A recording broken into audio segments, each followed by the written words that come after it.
Good evening. Good evening. So can you all hear me? Yes. Okay, great. So just like your guide said, we normally do this with, like a discussion.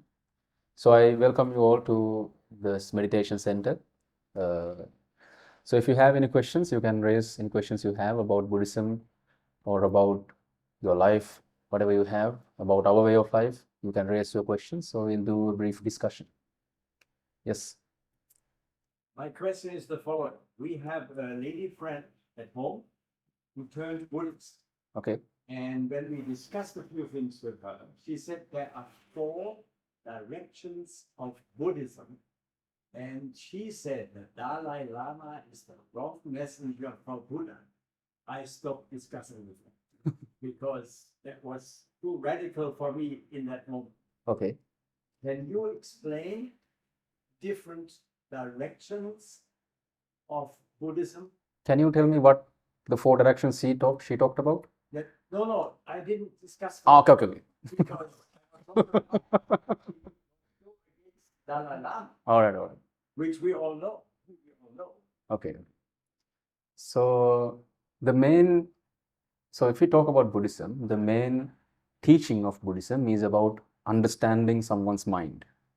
So Buddhism talks about the mental world that we have and how we suffer from this mental world that we have, the pressure that builds up, the anxiety, the depression and all that. Buddhism talks about getting away from all that. So when it comes to Dalai Lama, he's a very good messenger. He talks about good things like compassion and all that. So in teachings of Dalai Lama, which I don't know too much about what he talks about, but I know he talks about compassion, kindness and stuff like that, and that is really good. And from what I believe in Dalai Lama's teaching, he talks about enlightenment in his next life. So that is what I know from him. Correct me if I'm wrong. So, so Buddhism, the principles of Buddhism talks about enlightenment right now, right here. So, yeah, for yourself, for any individual. So what about other branches?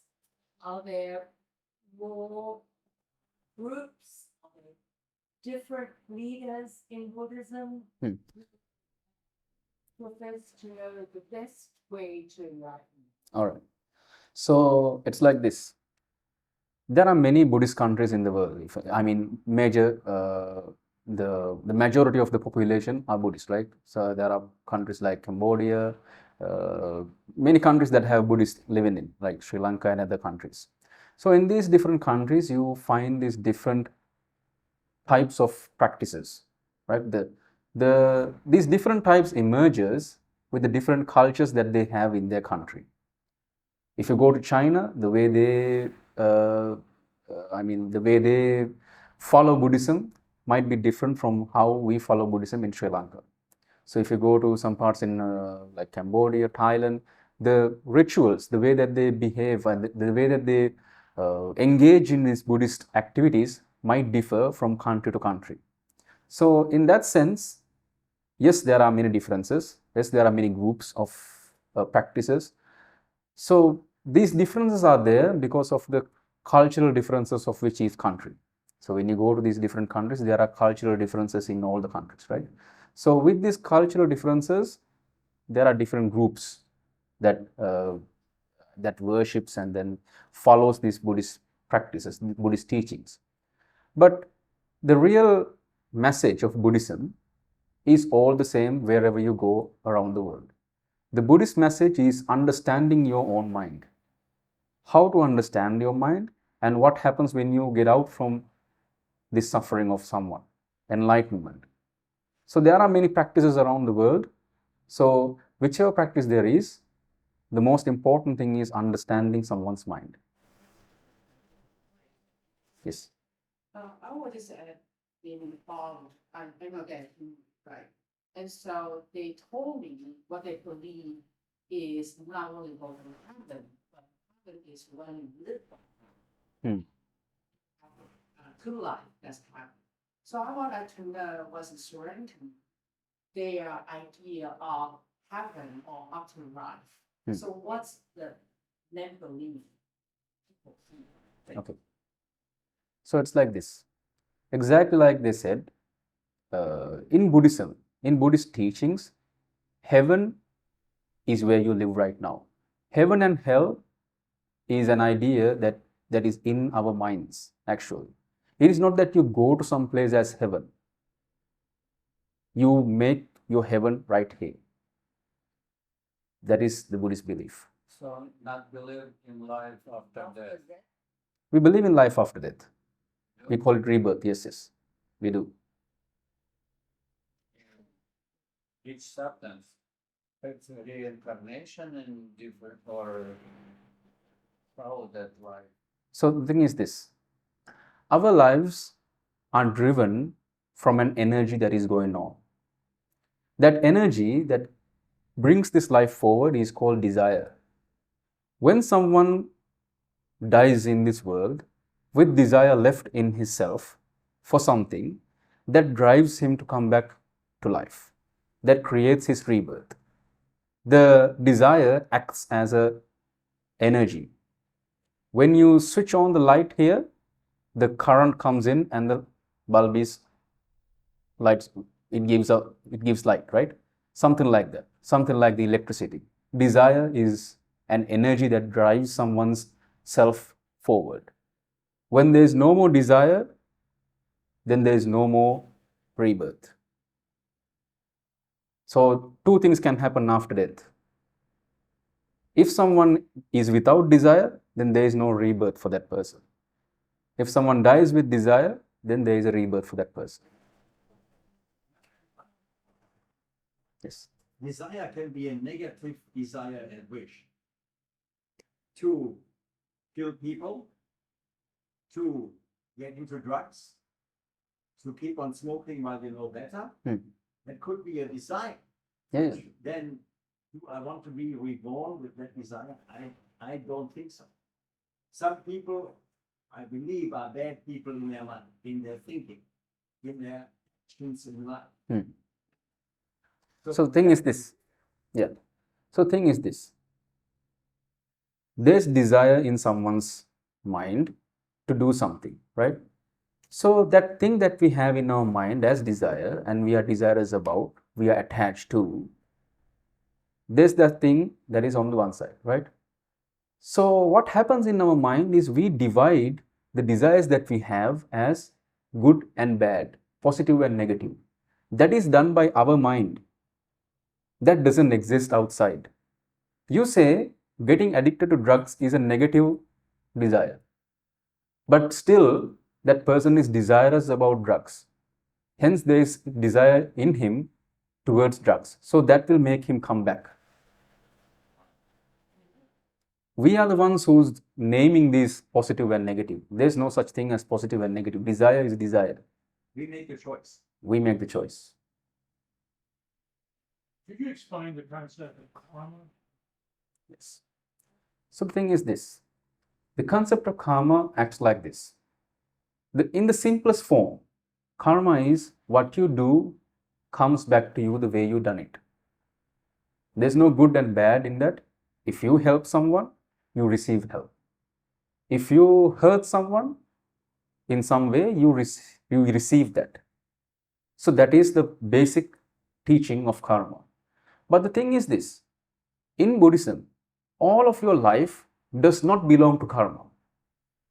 If I give an example, if I fall from here, yes, that belongs to karma. The things that happen around you, it belongs to karma. But you suffering from what happens right now does not belong to karma.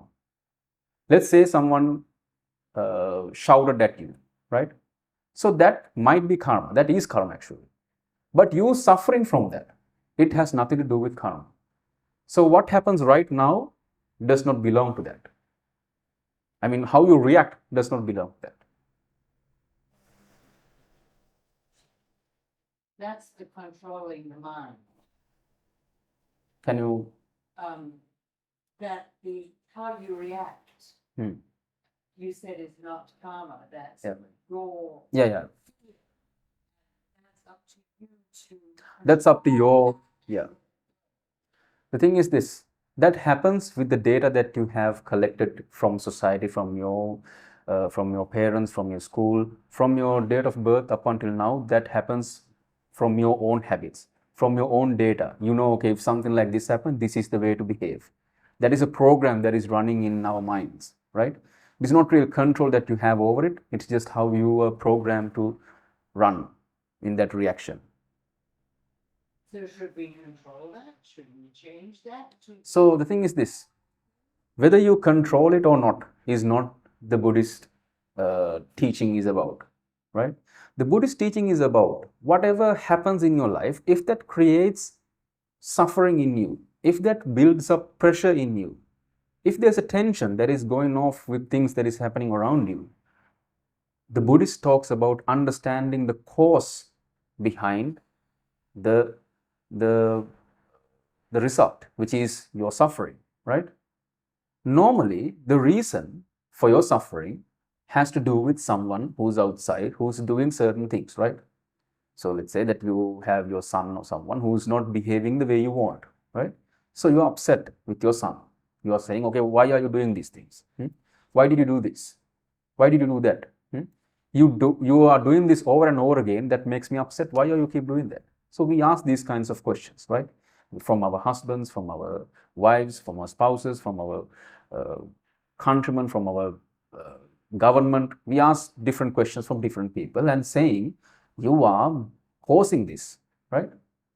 So in reality, none of the people outside from you, no entity outside of you can cause suffering for you exactly.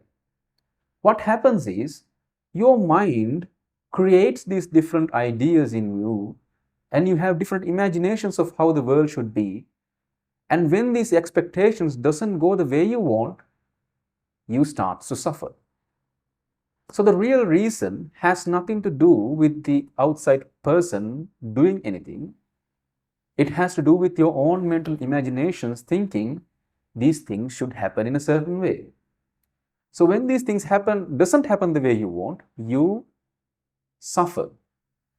That is the real reason why someone suffers. Think of any given moment in your life. Think back and see any time that you were angry about something. It always has to do with an expectation that you had that did not go the way you want. To respond on that, is forgiveness part of Buddhist teaching? Yes, yes.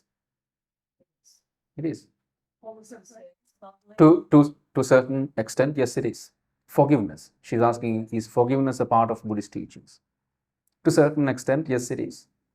But when you go into the depth of this teaching, there's no such thing to forgive to begin with, because it was all in your mind. There's nothing to forgive actually.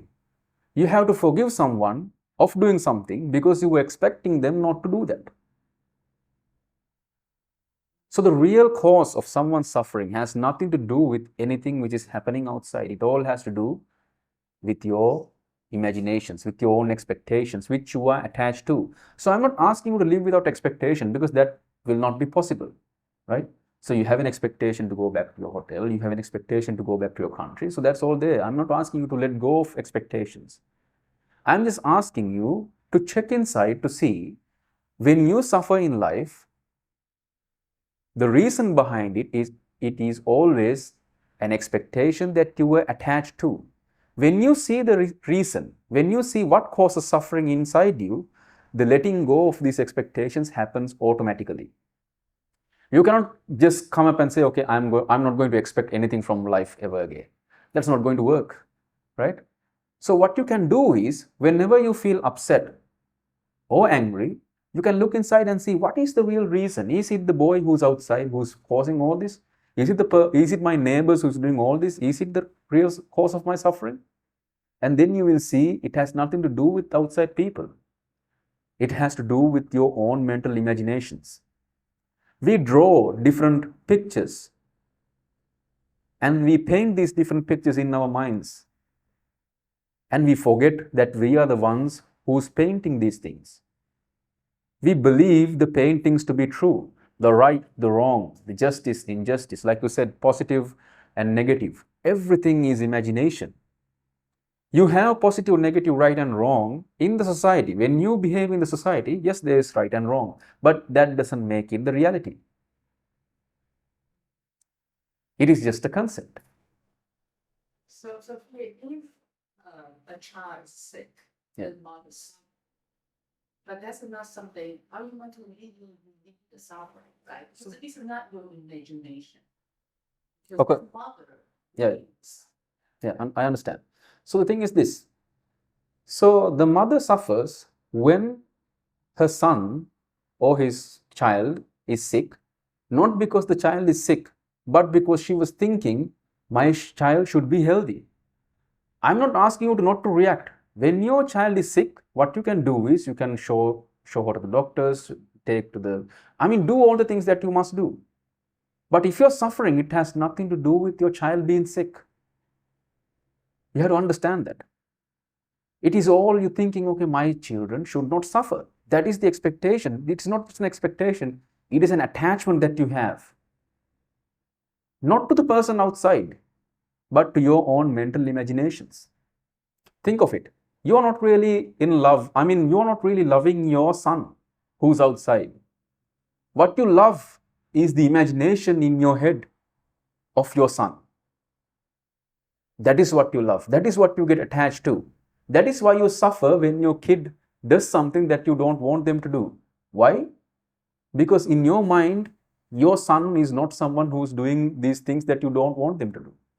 Everything that you love, everything that you attach to is not to the real thing which is outside, not to the object that which is outside.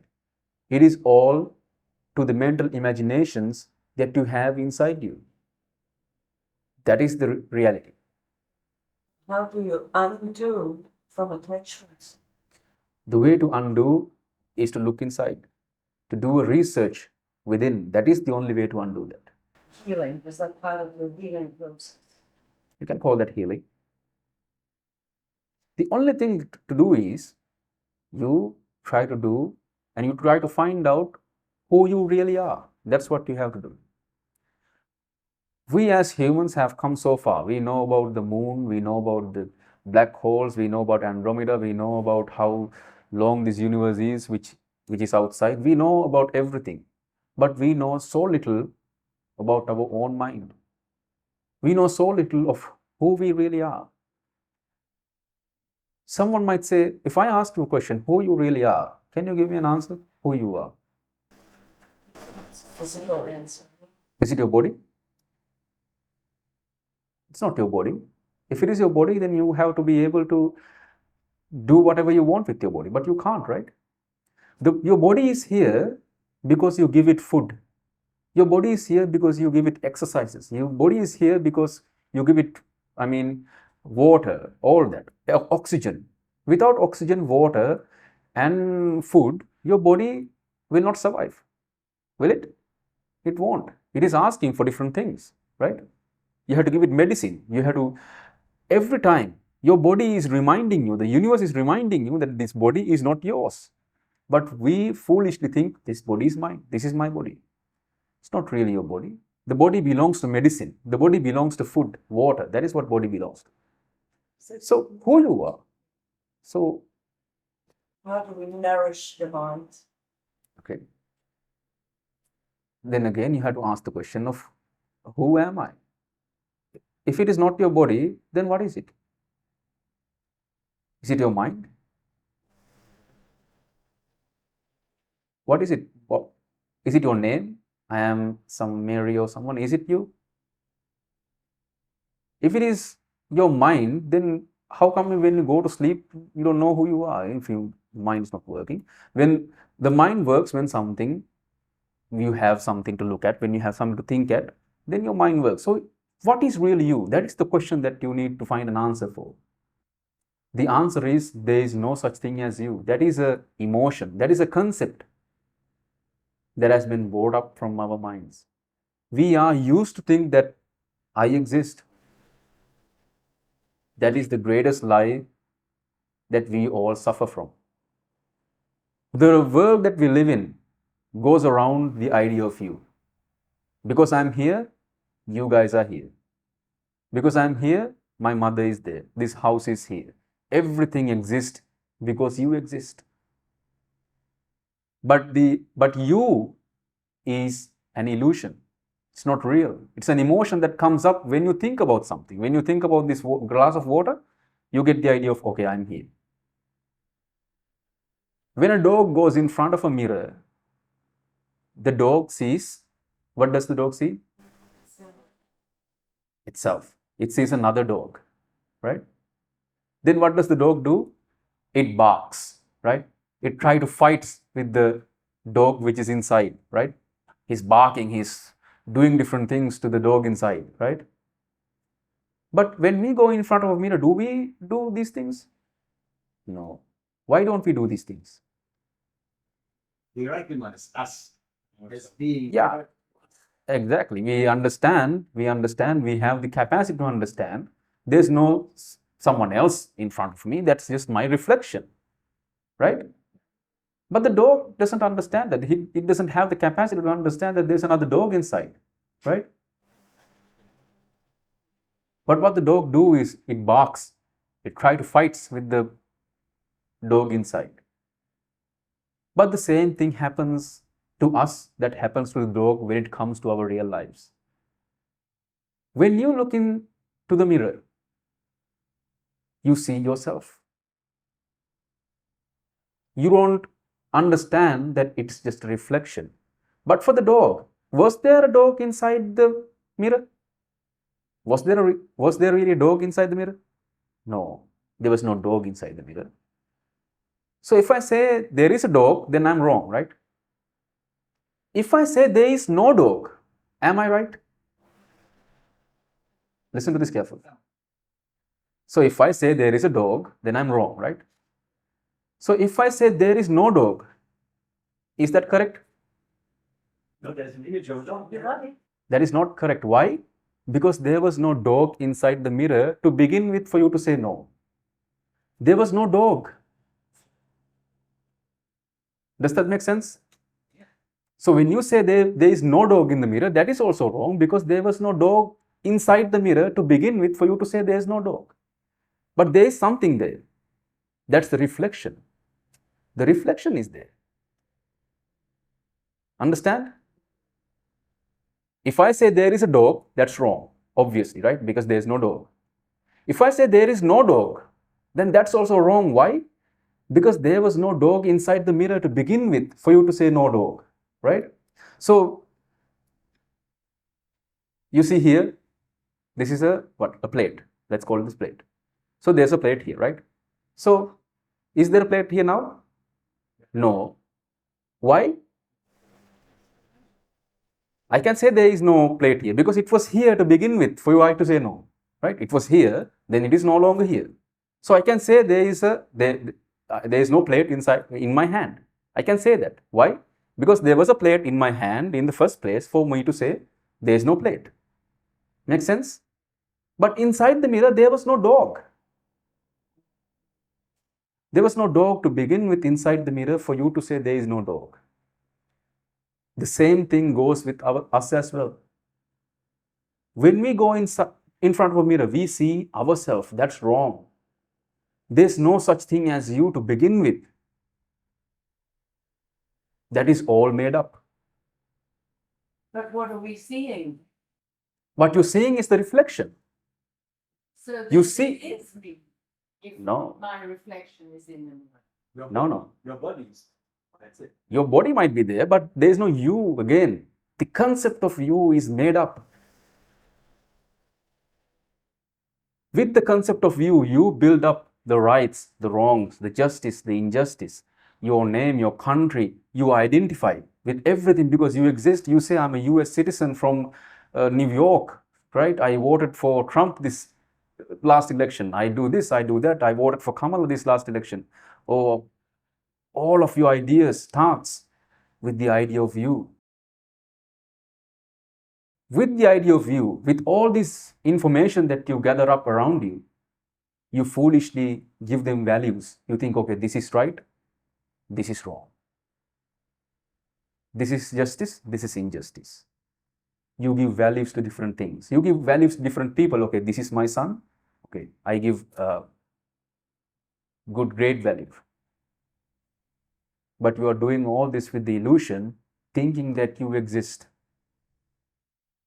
Understanding that is enlightenment. When you're enlightened, you are free from all that. That is when all suffering ends. That is when you achieve liberation. That is when you achieve freedom. So how can you live in a society if you are not you? You're just an image. It's like this.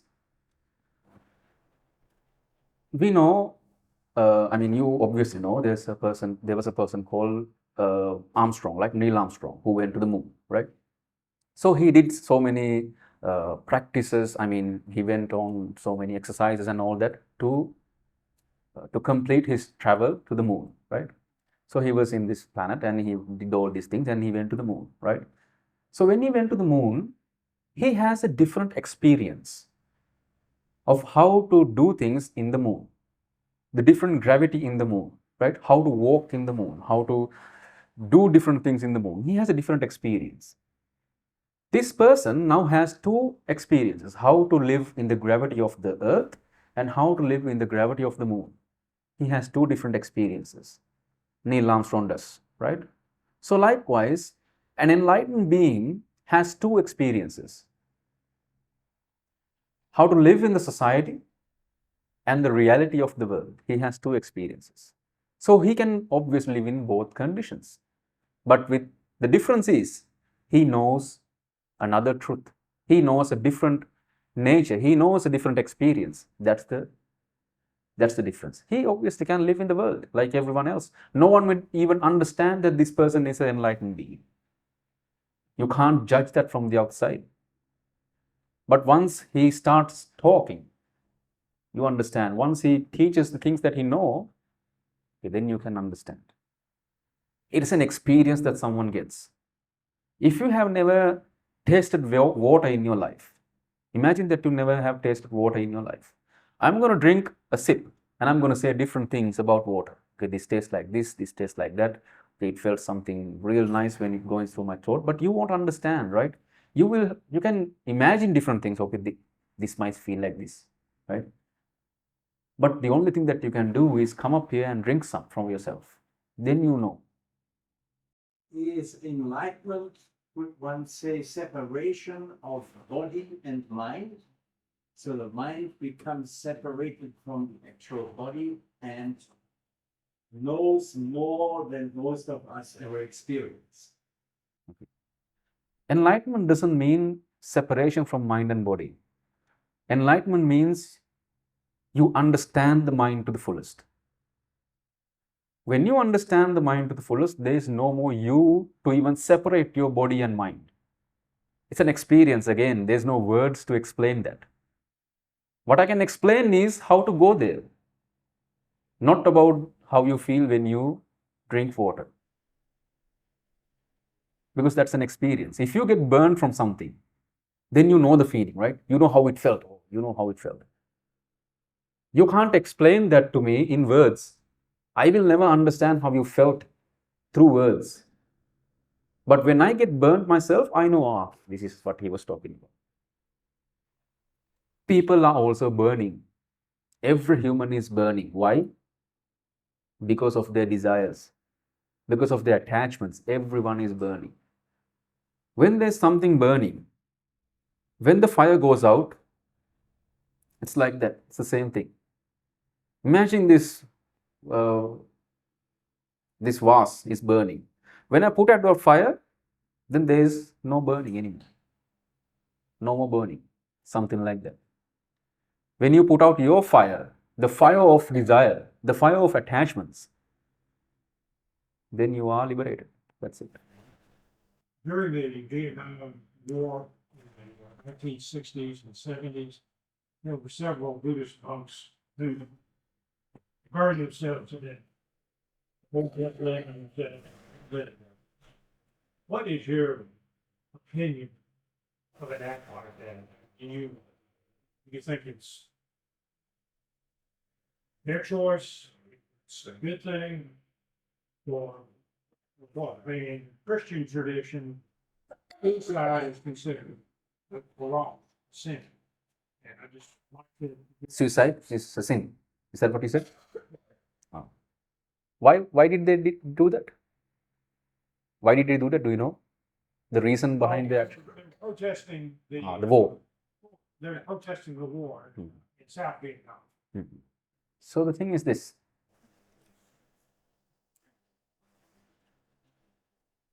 What drives a person to commit suicide is the deep attachment to their own ideologies. Not just the monk who committed suicide because of the war or anything. People commit suicide every day for the same reason, not the war, but the deep attachment in their mind for some thought that they have, right? They went so far into some extreme, they are willing to die for that extreme, right? So when someone do something like that, it means that that person has no idea, has no realization about his own mind. Why someone go to that certain extreme is because he cannot understand that it is just all made up. When someone commits suicide thinking there should be no war, that is just foolish. Why? Because the war is going on, because they are thinking, okay, this piece of land should be mine. That piece of land should be someone else's. That whole deal, it's made up. When you're born in this world, the person doesn't know what countries are.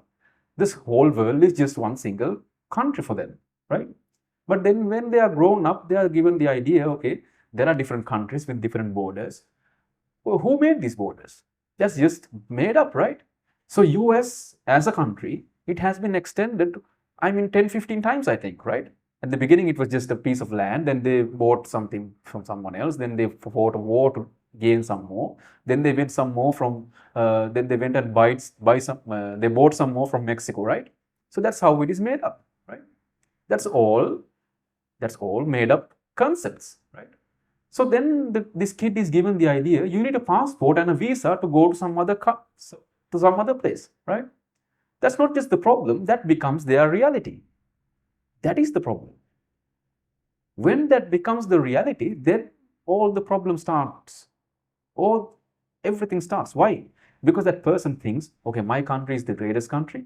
All the others are not that great, right?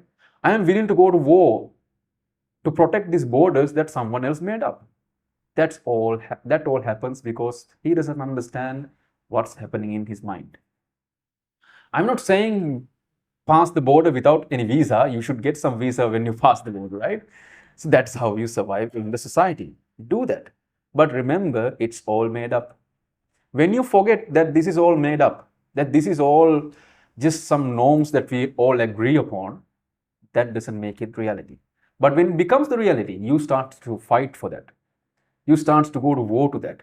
I remember in one time, I don't know whether this is, I know this happened, but I don't know whether I'm getting the countries right. A Buddhist country, I think it's Nepal, some other country, maybe Taiwan, I don't know. When an invasion came, the Buddhist leader in the country said, okay, we are not going to war, we would just leave the country. Do anyone know? What? Tibet. Okay, Tibet. Sorry, my bad. Okay. When did that happen? Do you know? 1950 something, right? When the Chinese came, Tibetans, right? Yeah. Tibetans, they just told, okay, we're not going to fight you. Yeah. He had to leave Tibet. All right. So there you go, right? So different opinions with different people, right? When you are too much attached to your ideas, that just makes you an extremist. When you are an extremist, you are willing to do these things thinking that you're fighting for some cause or something. It's okay. If there's war, you should protest that, right? When you get the opportunity to change the government, or if there's something going on, you can do the things that is in your power to do, to change. That's all good. But in the personal opinion, if you're going to that extreme, Imagine that we are on an argument, you and me, from where the sun rises. All right? You're saying the sun rises from the east, I'm saying the sun rises from the west. Right? So we are arguing over where the sun rises from. I'm saying, no, who you are to say that the sun rises from west. You're saying, no, you're stupid. The sun rises from east. Don't you know? Didn't you go to school? So we are arguing over these things, right? But at the end of the day, if we are too much attached to what we believe in, then we have become extremists. Doesn't matter whether it's right or wrong, because right and wrong is also made up from scientists, right? They say, okay, this comes up from there, okay, then that's it, right?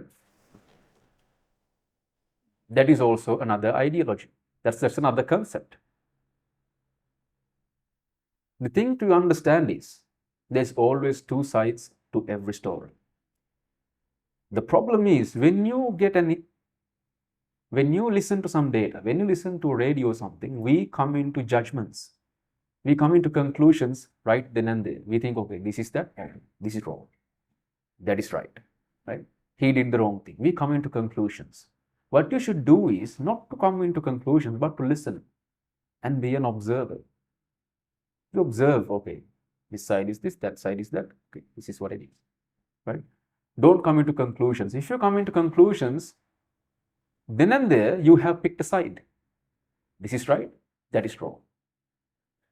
You are willing to defend the right and go against wrong, but forgetting it is all in you, it is all made up. Grand foolishness. Any more questions? Okay, so I don't want to concept about health, right? Hell.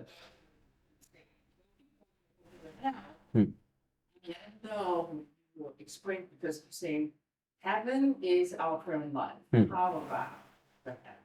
Okay. So to the question of heaven and hell, there are two answers actually.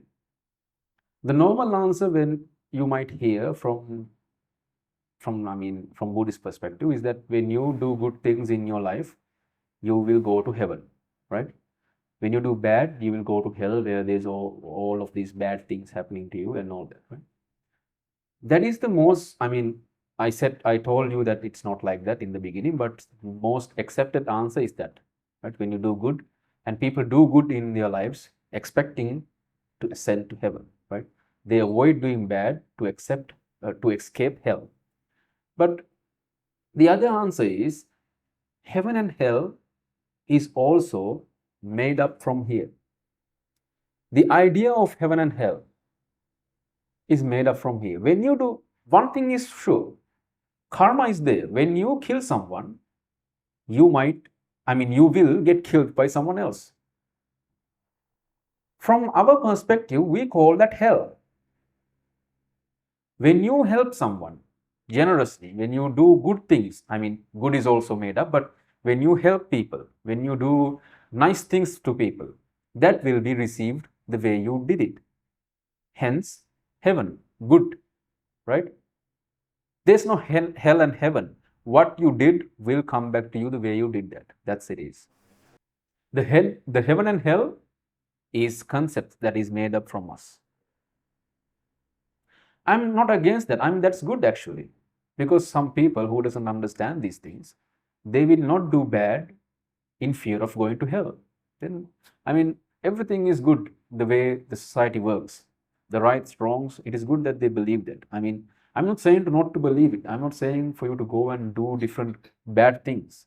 I'm just saying the reality of the situation, the reality of the world. Can you tell how you become a monk and how you live here in monastery? I came here like 8 years ago.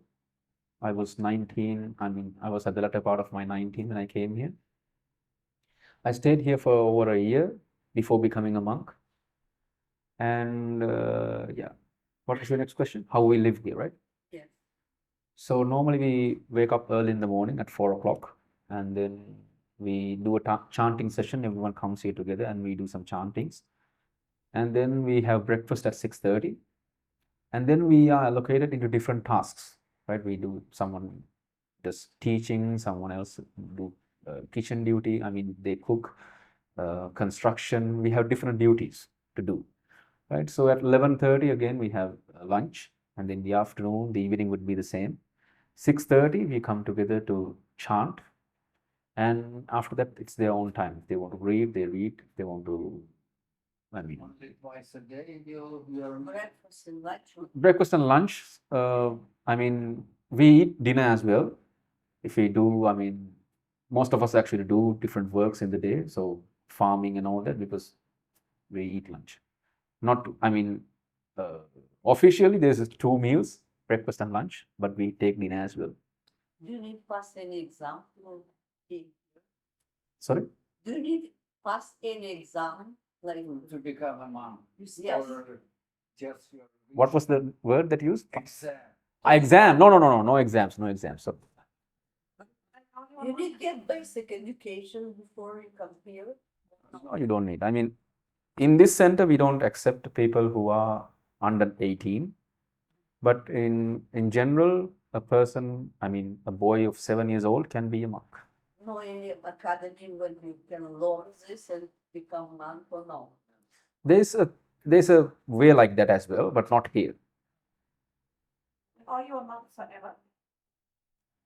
Hopefully. Because in other countries, you can be a monk for a little while. Yeah. There's something like that in Thailand, I think. Yeah, in some other places where there's something called temporary monkhood. Right? Yeah, there's something like that, but not in Sri Lanka. But people go and, I mean, they leave the monkhood and come back all the time. Even in Sri Lanka, they can just leave. You cannot be married, or you can. Not in Sri Lanka, no.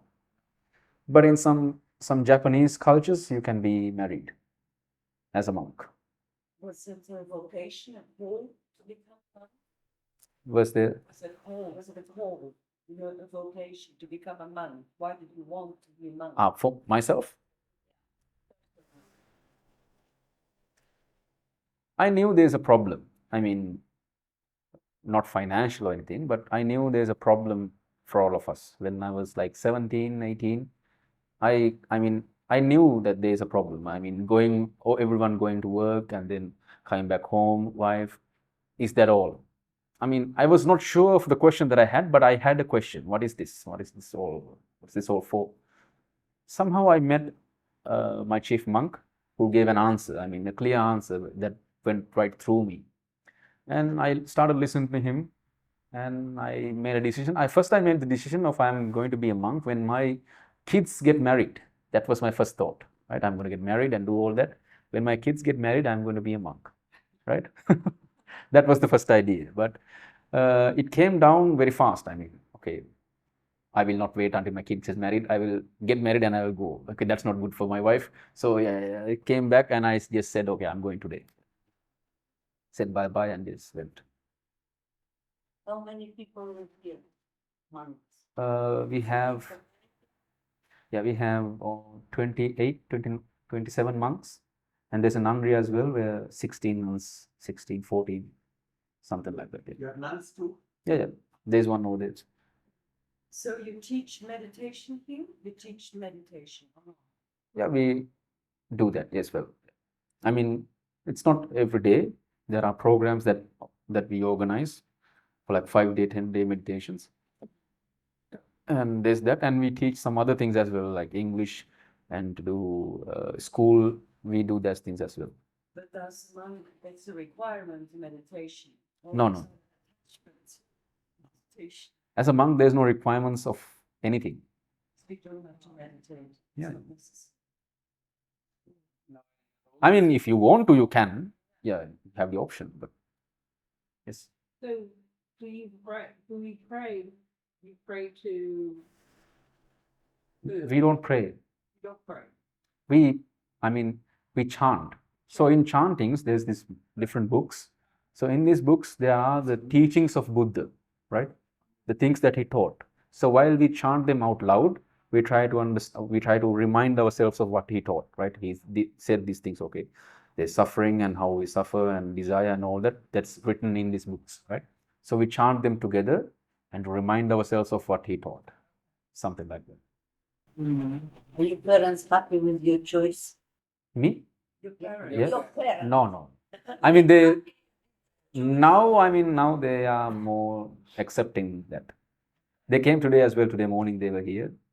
It's my birthday today. Thank you. Thank you. I'm 28. Just turned 28 today. So they came, the family, after some time. Yeah. In the beginning, they were not happy because they didn't think that I could. I mean, they were not against me being a monk, but they thought I was just putting on an act or something.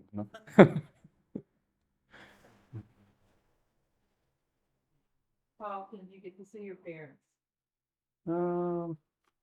Not that often. I mean, if they come here, they 2-3 times a year, maybe 2 times a year, something like that. So you have to release a lot, leave everything behind. Yeah. It was not hard actually. No? It was not hard because it's not like letting go of something. It's like wanting something even more, something like that.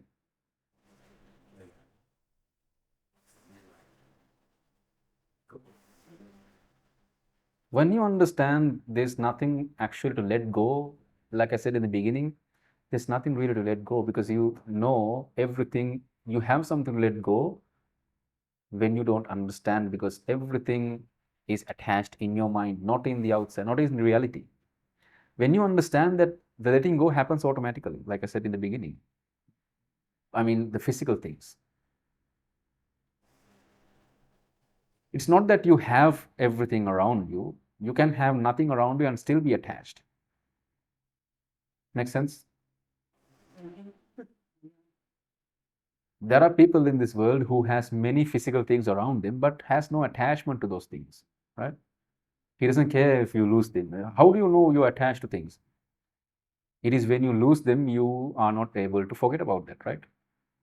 Let's say I'm attached to this, right? So how do I know if I'm attached to this? Is when this is broken, then I can't stop thinking about it, right? I'm always thinking about why didn't it broke? Who did this? Who stole my phone, right? Who are searching over and over again? You are losing sleep over this. That means you're attached to this. It doesn't matter if you have this around you or nowhere near you, if you are not attached to this. If you are not attached to this, you can just keep it here. Buddhism is not about letting go of material things. You can have all the material things you want. You can use everything that you want. You can use one phone. No, you can use 5-10 phones if you want. That's not the problem. The problem is if you are attached to the things that you use, then that's the problem. You can be a free person who uses everything. This material is there for you to use. So use them. You claim attachment, you claim ownership because of our stupidity. We think we own these things. You own nothing in this world because there's no you to begin with to own anything. You think you own these things. You think you own your house. You think you own your phone. That's all stupid. I mean, it's actually stupid because you cannot own anything. How can you own something? If you can't even own your body, how can you own anything else? You can't own your body, can you? You can say, this is my body, but it's not going to work. It's not practical. Can you say, okay, I'm the owner of my body. I'm not going to give food for 2 weeks, survive. That's not going to work, right? You can't say, I'm not going to give you water, survive somehow. You can't say that. If you own something, you should be able to control the things that you own, but you cannot. But we foolishly think, okay, I own these things. That's the cause of all your problems. You might say, okay, the neighbors are causing trouble. I'm angry at my neighbors. That's foolish. Because no neighbor, no president, nothing in weather, nothing can make you upset. Even inside a war, even in a war zone, your enemies who are shooting at you cannot make you suffer. It is all inside you. It is all your creation. That is the reality of the world. But we humans, foolishly, we are brought up in a world, even the language is made up in a way for you to think you own things. I have a pen. You don't have a pen. You can just use a pen, right? I own. That's all. I mean, you cannot own anything. That is the reality. Once you understand that, you are free. Fish in the sea searching for water. It's like all of you, all of us, every humans. It's like fish in the sea who is searching for water, swimming across the sea, going from ocean to ocean, searching for water, stopping at the school and asking, okay, I'm going to get education. If I get education, will I find water? Okay, they say yes, yes, get education. So you go to school for 10, 15 years and you get education looking for water. Water means happiness. They say go to school, when you finish school, you will be happy. So you go to school, you do all the exams, all that, and you think, okay, when I complete my education, I'll be happy.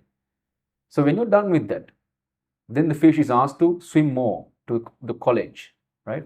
So you go to college and you stay there for some time and you say, okay, I'm going to get this degree, I'm going to finish college with flying colors, then I will find water. No, no.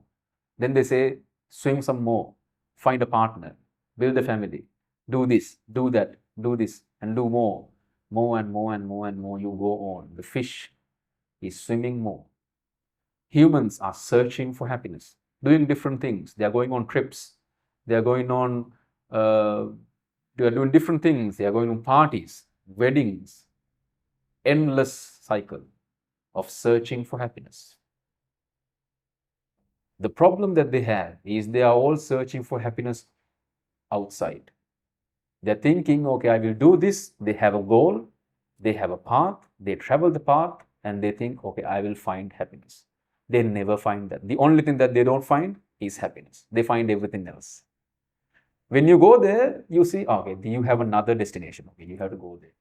Elon Musk is trying to go to Mars now. I'm not against any of that. That's good. I mean, technology is good. The advancement of technology is really good, but it is endless. Go and more, but you will find a real answer once you look inside. You will find the happiness that you're looking for once you understand the fish is surrounded by water. The only thing the fish has to understand, with all the swimming that he did throughout the ocean, that he was surrounded by water. The enlightenment that I'm speaking of is not in a tree, it's not in the ocean, depth of ocean, it's not in the desert, it's in you. It's not anywhere else. You don't have to travel to find that. It's inside each and every one of you. You just have to see that. That would demand pretty much a lifestyle change. No. No lifestyle change. You can go on the exact same way you were going on. With one thing inside you, that is to look inside. Try to find out who you really are. That's the only thing you can do. You can go on doing the same things that you're doing. If you are doing a job, you can go on do the job. You can do anything that you want to do. But with an understanding, you can never search for happiness from the outside.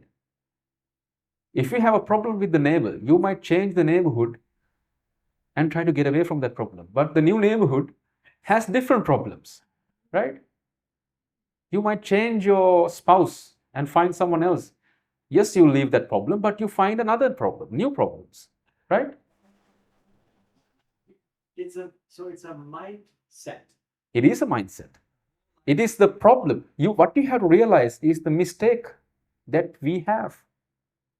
The misunderstandings that we have of the mind. That is what you need to understand. So we're talking about all this thinking, this mindsetting. When you wake up in the morning, what is the first thing on your mind? Mine? Yeah. Personally? Yes.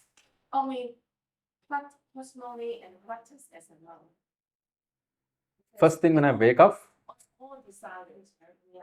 first thing when I wake up is I think about, okay, I need to brush my teeth. That's the first thought. That's the deeply as I can go. I mean, I'm not thinking too much into the future. You know, the thing is this: when someone wakes up, he's thinking, okay, I have to do this, do that, do this, and do this, and I'll go there, I have to go to the gym, I have to go do that. By the time that you're done thinking, I have already finished doing 2-3 works. I have already brushed my teeth, washed my face, and I'm already the place that I want to be. I'm asking you to make a small plan and just do the work. That's it. The planning, you're thinking, okay, you plan that, and you think, okay, I'm going according to the plan. That's all bullshit. It really is, because the thing is, you think, okay, I'm going to plan this. Okay, I'm going to go here, go there, do this, do that, do that, do that, do that. But that's never going to work. It doesn't work. But the only thing that works is you start the journey. That's it. That's how I do it. I have a small plan. I just go on to the plan. That's it. If the plans change, which always it always does, then I go with the flow. The problem is, all the plans that you make about the future comes from your past. The future that you see inside your head is actually false. It's an illusion.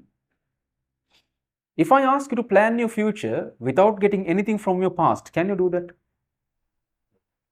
Plan your tomorrow without getting any data from yesterday or before. Can you do that?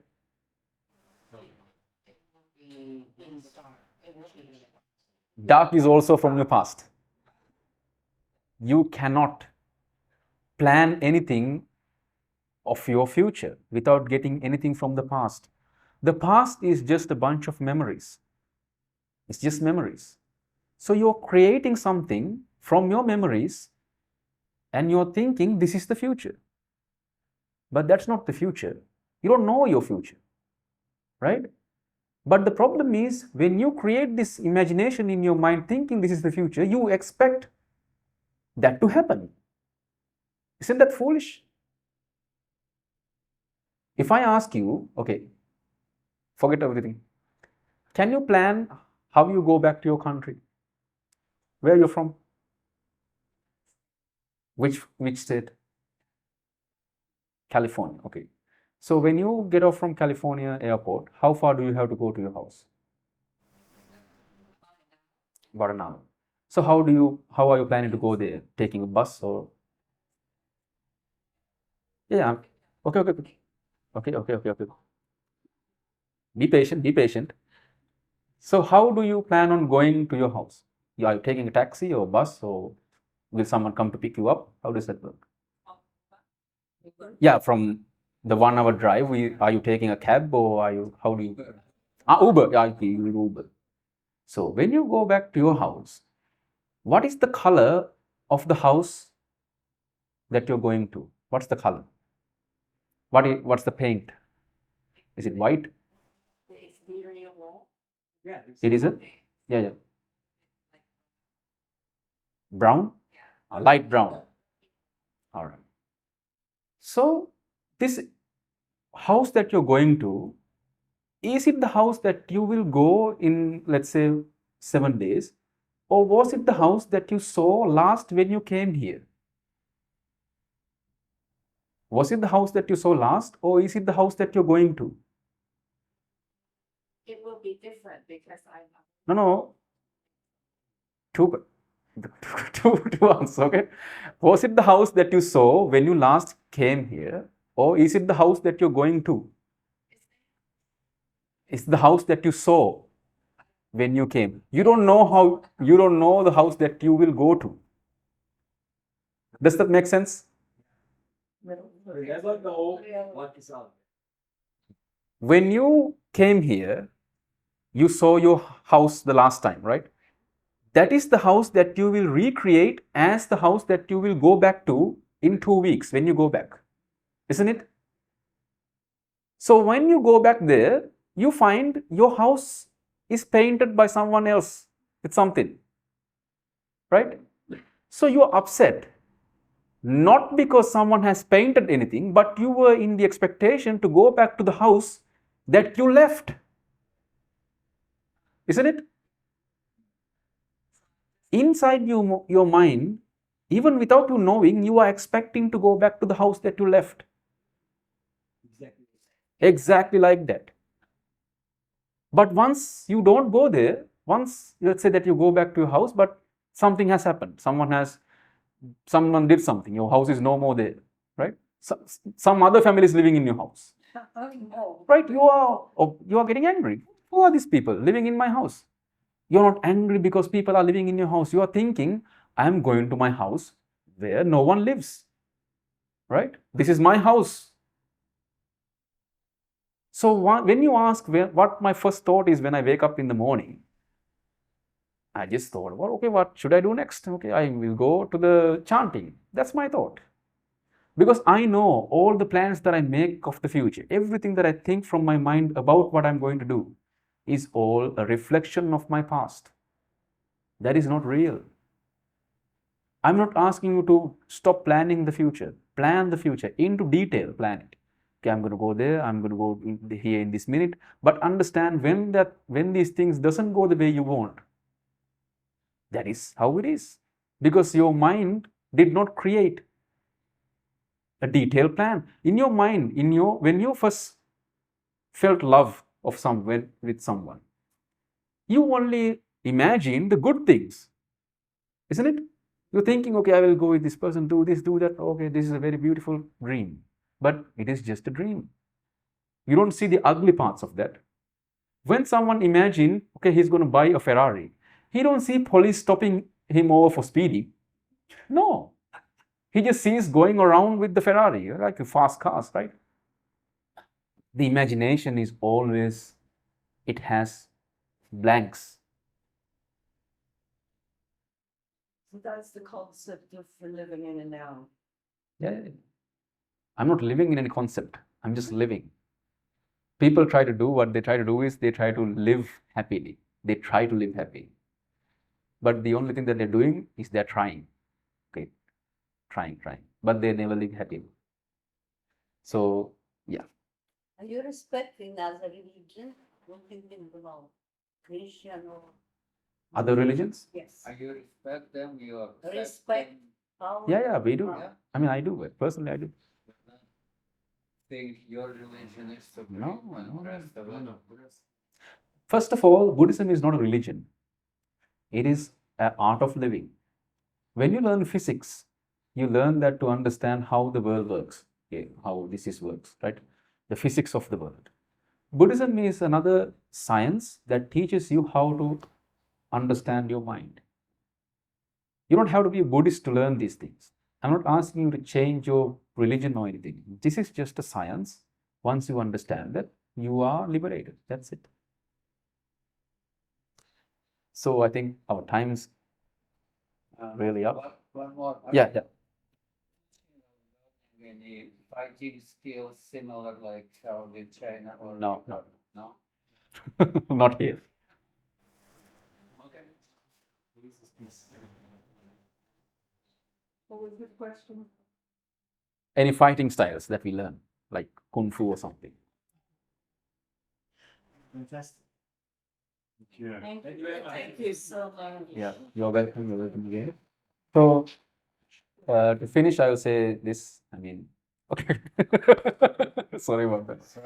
So, if I give you a final statement or something, it's like this: do not expect anything in your mind from the outside world.